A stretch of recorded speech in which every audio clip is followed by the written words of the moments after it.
Hello and assalamualaikum everyone. I hope all of you are doing great. Welcome back to my channel and welcome back to another video.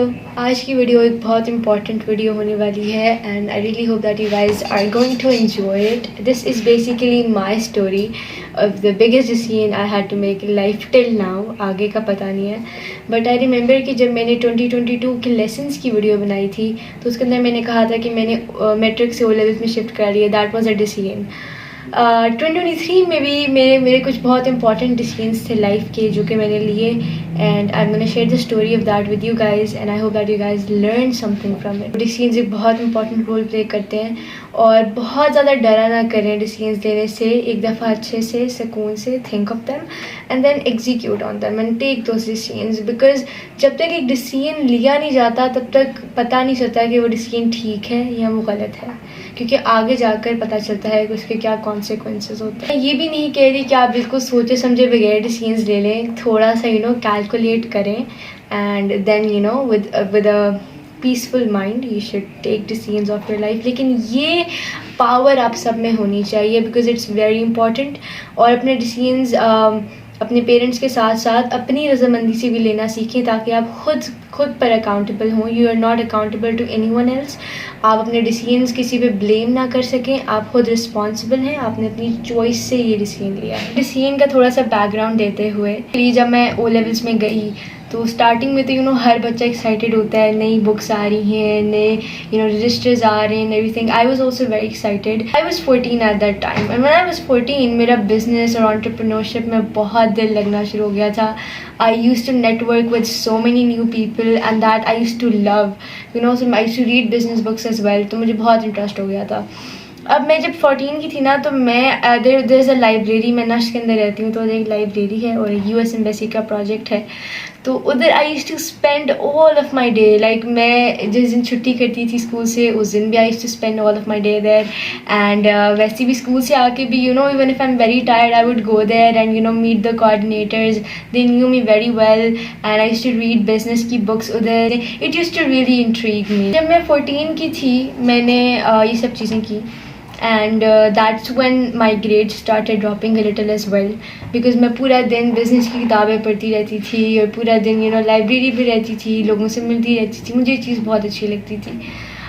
तो मेरे जब physics chemistry और उनमें थोड़े grades drop होना शुरू हुए because I was a very bright student. मतलब जब आपको पता होता है ना कि पेरेंट्स को पता होता है एक बच्चे से एक्सपेक्टेशंस बहुत ज़्यादा होती हैं और वो बचपन से टॉप पर रहा है एंड एवरीथिंग.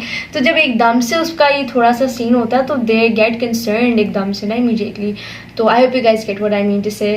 तो my parents were concerned as well. तो मैंने अपने बाबा को बताया कि मेरे बिज़नेस में बहुत इंटरेस्ट है और मुझे टिपिकल एजुकेशन स्कूल की नहीं अच्छी लगती. अभी मुझसे इख्तिलाफ़ ना कीजिएगा, मैं आप लोगों को आगे जाकर ये क्लियर कर दूँगी. तो मैंने कहा कि यार ये मुझे ना I mean to all of this and I mean to practical stuff. मुझे ना एक्सपेरिमेंट्स के थ्रू सीखना है और हाइपोथेटिकल इन्फॉर्मेशन अब मुझे थोड़ी ना कम ऑब्जॉर्व होती है. My parents are very supportive अल्हम्दुलिल्लाह.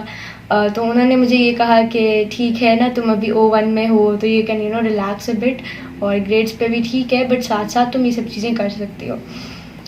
Then it was 7th May 2023. I still remember मेरे O लेवल्स के O1 के फाइनल्स चल रहे थे और इसके बाद मैंने O2 में प्रमोट हो जाना था जिसके अंदर CIs देते हैं आप. वो तो इंपॉर्टेंट एग्ज़ाम्स होते हैं बहुत. तो मैंने at that time we were all sitting, मेरी पूरी फैमिली बैठी हुई है, हम लोग बातें शातें कर रहे हैं. तो उसके अंदर ना बाबा ने कहा कि तुम ना जल्दी एग्ज़ाम से. तो मतलब मेरे पेरेंट्स ना जब मैं 13 साल की भी थी ना, मैं आई वाज इन 8th जब मैं मैट्रिक में थी pre-9th, तब भी मुझे वो कहते थे कि तुम अक्टूबर में एग्ज़ाम्स दे दो ना, जल्दी दे दो. They were always like you can do this and you have the guts, you have the capabilities and potential to do this. तो मैंने कहा कि अक्टूबर नवंबर में. अब उस वक्त मई था, मेरे अपने स्कूल्स के एग्ज़ाम्स चल रहे थे, वो कुछ देर बाद एंड होने थे. उसके बाद छुट्टियां थी and all of it. Time कम है, 2-3 महीने रहते हैं बिकॉज कज़न्स ने भी आना है. There is lot of things you have to sort out all of it. मैं एक चीज़ बताती हूँ कि ओ लेवल्स में ना बेसिकली दो दफ़ा CIs कंडक्ट होते हैं इन द होल ईयर. एक होता है अक्टूबर नवंबर में, एक होता है मई जून में. स्कूल्स यूजली मई जून के अंदर कराते हैं, अक्टूबर नवंबर में नहीं कराते हैं. तो मैं अगर अक्टूबर नवंबर में एग्ज़ाम्स दे देती, CIs दे देती, तो फिर अगर मैं स्कूल जाती, क्योंकि अगस्त में हमारे स्कूल्स खुल जाते हैं आफ्टर 2.5 months, तो फिर मेरा टाइम वेस्ट होता है, बिकॉज मई जून तक वो वाले सब्जेक्ट्स के सी एस का पढ़े होते जो मैं ऑलरेडी दे चुकी हूँ। हम लोगों को चीज़ें थोड़ी सॉर्ट आउट करनी थी कि फिर मैं कैसे पूरा साल करूँगी, प्लस अगर अगस्त में स्कूल खुल जाएगा तो फिर मैं स्कूल तो कंटिन्यू नहीं, मतलब मैं 2 महीने नहीं जा सकूँगी, बिकॉज मुझे तो अपने CIs की तैयारी करनी है। पर मैं यूजली मेरे साल के जो बच्चे होते हैं, जो मेरा बैच होता है, वो 3 सब्जेक्ट्स लेता है O2 में, पाकिस्तानी, इस्लामियात, उर्दू। तो दीज वर द 3 सब्जेक्ट्स जो मेरे पेरेंट्स ने भी मुझे कहा कि तुम दे दो अक्टूबर में। फिर दिस थिंग वाज जो मुझे बहुत अच्छी लगी और जिसकी वजह से ये प्लान जो है हम लोगों ने डिसाइड किया कि हम इसको एग्जीक्यूट करते हैं, वो ये चीज़ थी कि मेरे एग्ज़ाम्स के बाद, अब अक्टूबर में मैंने एग्ज़ाम्स दे दिए, जून में जाकर मेरी एज के बच्चों के एग्ज़ाम्स ख़त्म होते हैं। The time till that I have that time that I can utilize into studying skills और business और practical चीज़ें जो मतलब मेरी वो वाली साइड थी जो मुझे थोड़ी एक्सप्लोर करनी थी, वो उसका करने का मेरे पास टाइम आ जाएगा। मतलब that was a fit plan for me, और एक ऐसा प्लान था जो बहुत कम लोगों को मिलता है, जिसमें कोई रिस्क भी नहीं है उस तरह से। देखें, अगर मेरे एग्जाम्स फॉर एग्जांपल नहीं सही होते हैं तो I can give them again in May June, और इन केस अगर I don't have any risk, ना मेरा कोई साल वेस्ट हो रहा है, ना मैं कोई गैप ईयर ले रही हूँ। मैं जल्दी एग्ज़ाम्स देकर जो उधर से बीच का टाइम है जिसमें मेरे बाकी लोग से बाकी पीयर्स देंगे, that I am utilising into skills. इस तरह से मेरे स्किल्स भी पॉलिश हो जाएंगे और मेरी एजुकेशन भी से डिस्टर्ब नहीं होगी। ये बात मैंने कहा था मैं क्लियर करूँगी अभी। वो ये थी कि मैंने भी अपने बाबा को यही कहा था, यान ड्यूटेट और इन सबको, और ईमान गाजी को मैं बहुत सुनती थी, one of my favourite personalities. लेकिन देखें, देयर आर सर्टेन थिंग्स जो सोसाइटी में रहते हुए हमें करनी चाहिए और हमें अडेप्ट करना है उनसे, रादर वी लाइक इट और नॉट। उनमें से एक ये है कि हमारी जो एजुकेशन है यूनिवर्सिटी तक 1 डिग्री होना ज़रूरी होता है, बिकॉज देखिए इन केस मेरा बिजनेस फ्लॉप हो जाता है, does not work out, I have to have a backup for it. और मतलब एजुकेशन ऑब्वियसली यूनिवर्सिटी तक की तो यू शुड हैव इट। मेरा प्लान था, वो बहुत रेयर होता है कि कोई ये डिसीजन ले, बिकॉज़ 2 महीने में CIs आ रहे हैं और उसके बाद वेकेशंस थी, मेरे सारे कज़न्स थे और यूजली सब वेकेशंस में मिलते हैं सबके। उसके बाद यूनिवर्सिटी A levels शुरू हो रहा था, एवरीवन वाज वेरी बिजी, तो मुझे पता था कि ये वेकेशंस बहुत इंपॉर्टेंट है। And then I still thought कि यार नहीं, लेट्स जस्ट टेक दैट और हम लोग कर लेते हैं। अब बहुत ज़्यादा चीज़ें भी आई बीच में। बहुत दफ़ा मेरे अपने पेरेंट्स ने कहा कि तुम ना दो ना, because they used to see me study, और उनको लगता था कि मैं बहुत सैक्रिफाइसेस देने पड़ रहे हैं। और मेरी मम्मा स्पेशली, वो बहुत कहती थी कि तुम अपनी मेमोरीज़ वाले साल वेस्ट कर रही हो, बिकॉज O levels के अंदर you create memories and everything. तो मेरा O levels सारा प्राइवेट हो जाता, बिकॉज फिर मैंने ये वाली CIs भी प्राइवेट दे रही हूँ और अगला साल भी मुझे था कि मैं प्राइवेट ही दूँगी, अभी वो कन्फर्म नहीं है दो। बट आई वाज लाइक यार नहीं, अब मैंने डिसाइड कर लिया, अब मैं कैसे पीछे जा सकती हूँ, I have to do it.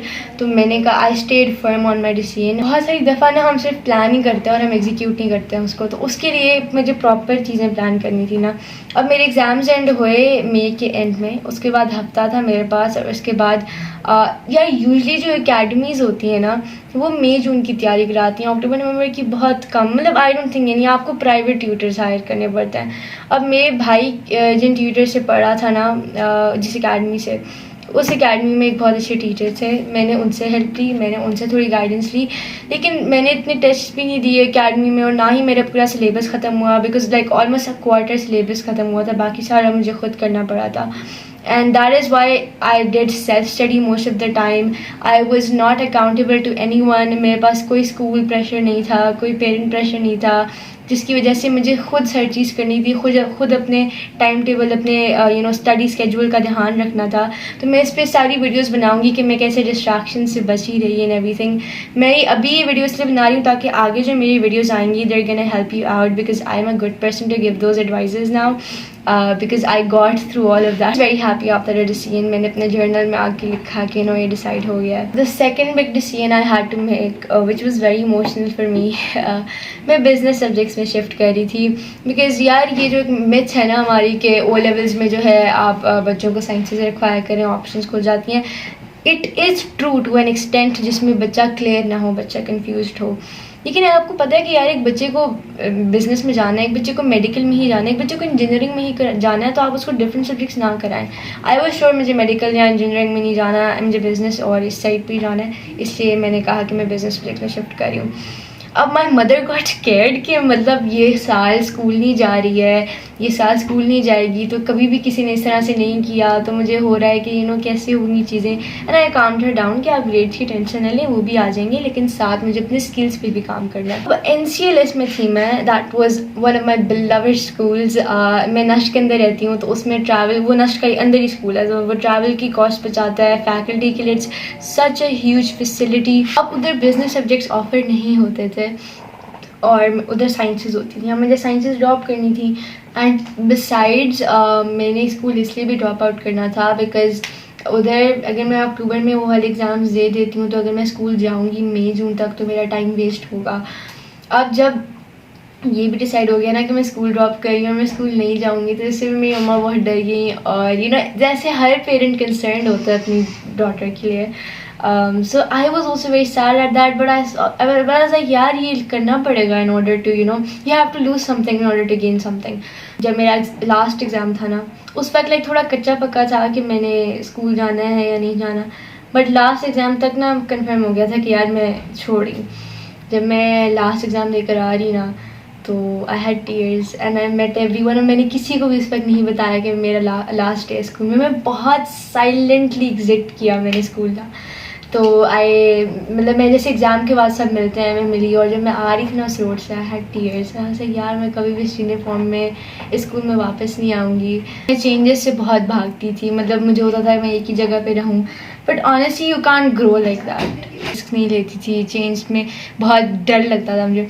But when I had so many changes all of a sudden, कि स्कूल छोड़ दिया है, बिजनेस सब्जेक्ट्स में जा रही हूँ, अब सारे मतलब जा रहे हैं। अच्छा honestly I was that kid who loved school. मतलब होता है ना बच्चे कि उनको होता है यार अच्छी बात है, स्कूल से तो जान छूटी। I was that kid who loved school so much कि I would literally jump out of my bed out of excitement. मैंने जो ट्यूटर थे उनसे थोड़ी बहुत हेल्प ली and every worked out nicely. मैंने एग्ज़ाम्स दिए 5 अक्टूबर को and now I am here. और अब मैंने स्किल्स सीखने थे, तो बेसिकली मैंने इसमें सर्च किया कि मुझे किस टाइप के स्किल्स सीखने हैं। हमें अगर ग्रो करना है तो हमें फास्टेस्ट इंडस्ट्री में आना पड़ेगा, that is internet and computerise and everything. तो मैंने डिजिटल मार्केटिंग सीखनी थी और मैंने सोचा था कि मैं बिज़नेस की बुक्स पढ़ूंगी, इसीलिए मैंने रिच डैड पुअर डैड और इस तरह की रिव्यूज़ देना स्टार्ट किए। And I am gonna grow my YouTube channel as well इंशाल्लाह। स्टे ट्यून्ड, अब बहुत अच्छी अच्छी वीडियोज़ आएंगी। I'm gonna tell you guys a lot of tips जो मुझे बहुत help किया during this time, and I'll see you in my next video. I hope you guys enjoyed this video. Allah Hafiz.